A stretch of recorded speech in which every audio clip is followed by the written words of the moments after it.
Alors le breakdance, c'est une danse qui a vu le jour au début des années 70 à New York, dans le quartier du Bronx, qui s'est mis en place et qui s'est développé en même temps que le rap, que le graffiti, que le DJ. Le breakdance, ça va être la partie où on va retrouver tout ce qui est technique, passage au sol. C'est une danse qui est en perpétuelle évolution, qui est venue de la rue, qui est apparue dans la rue, qui par la suite a évolué et s'est retrouvée sur scène, et qui maintenant, progressivement, à qui on donne encore plus de visibilité, de crédibilité, en pouvant arriver aux Jeux Olympiques.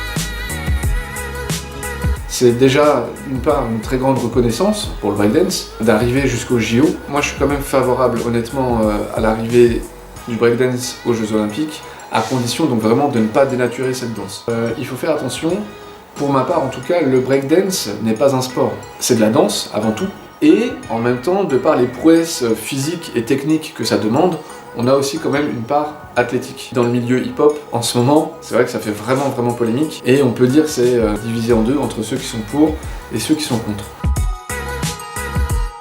C'est-à-dire qu'il va y avoir un jury qui va être présent et qui va donner plusieurs critères. Les danseurs vont être jugés selon la musicalité, selon les techniques apportées, selon leur originalité, enfin voilà, il y a plusieurs choses qui sont prises en compte. Mais il y a aussi quand même un ressenti par rapport à la présence des danseurs pendant le battle, par rapport à l'affrontement, enfin voilà, il y a plein de choses comme ça qui ne sont pas forcément prises en compte, par exemple pendant les critères des Jeux Olympiques.